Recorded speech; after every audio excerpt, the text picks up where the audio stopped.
हम खड़े सर, आज बीजेपी ने प्रेस कॉन्फ्रेंस के दौरान कहा कि ये जो सरकार है गठबंधन की सरकार कम और पारिवारिक सरकार ज़्यादा है।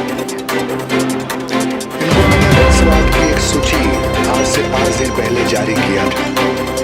40 वर्षों के इनकी जो राजनीतिक करियर रहा है, सफर रहा है, इन 40 वर्षों में प्रखंड से लेकर राष्ट्रीय स्तर तक इनके नेताओं की अगर सूची जारी की जाए वंशवाद की, तो शायद देश के सभी राजनीतिक दलों को मिलाकर के भी कम पड़ेंगे।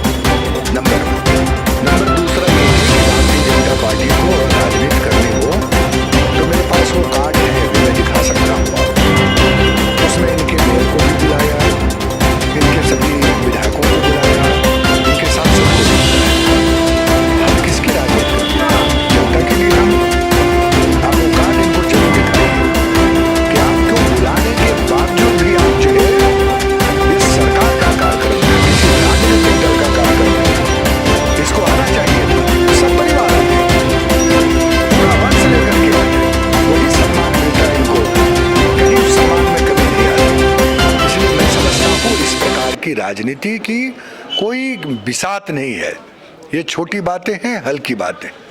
विकास के 1 वर्ष के कोरोना संक्रमण का महामारी के बाद अगर राज्य ने कोई विकास के आयाम गढ़ने की कोशिश की है तो विपक्ष को उसकी सराहना करनी चाहिए। घड़ियाली आंसू बनाने के बजाय इस कार्यक्रम में शिरकत करते तो शायद राज्य की जनता एक अच्छा संदेश मानती कि झारखंड के राजनीतिक दलों ने एक अच्छा उदाहरण पेश किया। सर, उनका ये भी कहना है कि ये जो सरकार खाली खजाना होने की बात कर रही थी, करोड़ों की लागत से जो आज 1 वर्ष मनाया जा रहा है, ये कहाँ सर आया है? देखिए, उनके पास तो पूरा 5 साल रहा है और इन 5 वर्षों में उनको पता भी है कि किस कार्यक्रम में कितने पैसे खर्च होते हैं। उनके पास एस्टिमेटर भी हैं जो एस्टिमेट बनाते हैं। तो मैं आपके माध्यम से उनसे निवेदन करूंगा कि कितने खर्च हुए हैं उसका एस्टिमेट वो बताएं, फिर उसके बाद हम बताएंगे कि ये खर्च कहाँ से आए हैं और किस रूप में। देखिए, राजनीति में मैं फिर दोहराना चाहूँगा कि संसार यह 1 वर्ष बहुत चुनौतियों से गुजारा है। हर लोग कष्ट में रहे, तकलीफ में रहे, और उसके बाद अगर कोई इतनी बड़ी आयोजन के माध्यम से विकास की रेखा को प्रतिबिंबित करने की योजनाओं को धरातल पर उतार रहा है तो उसके खामियों को नहीं, उसकी खूबियों को गिनाना चाहिए।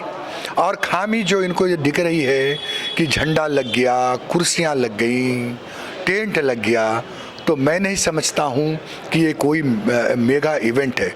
मेगा इवेंट बीजेपी के शासनकाल में हुआ करता था। पूरे शहर में एक व्यक्ति का कटआउट लगा हुआ करता था। लोगों ने देखा कि किस तरह से जो है इवेंट मैनेजमेंट हुआ करता था। आप इसे मैनेजमेंट नहीं, आपको ये दिखाई नहीं दे रही है कि 50,000 रुपए किसानों की माफ़ी कर दी जा रही, ये उनको दिखाई नहीं दे रही है। ये कितनी बड़ी योजनाएं हैं आप बताइए। तो इसलिए इनको ये दिखाई नहीं देगा क्योंकि इनके जो हाथ है ना वो रंगे हुए हैं लोगों के भ्रष्टाचार से, पैसे पर जो है इनकी नज़र। यही राजनीति ये करते आए हैं शुरू से। उनका कहना है कि ये सरकार अपना जो नाकामयाबियां हैं उनको फ्लेक्स के पीछे छुपाने की कोशिश कर रही है। पूरे शहर में फ्लेक्स लगा करके अपनी नाकामयाबियां छुपा रही है। देखिए, उनका जो भी कहना है वो कहें, उनको आज़ादी है पूरी कहने की, लेकिन जो मालिक है लोकतंत्र का वो देख रहा है और उसने अभी चंद महीने भी नहीं हुए हैं उसका जवाब बेरमो और दुमका में लोगों ने दिया है। आने वाले जो पंचायत और त्रिस्तरीय चुनाव में है, अगर यही इनका आचरण रहा तो इनको और जो है इसका खामियाजा भुगतना पड़ेगा।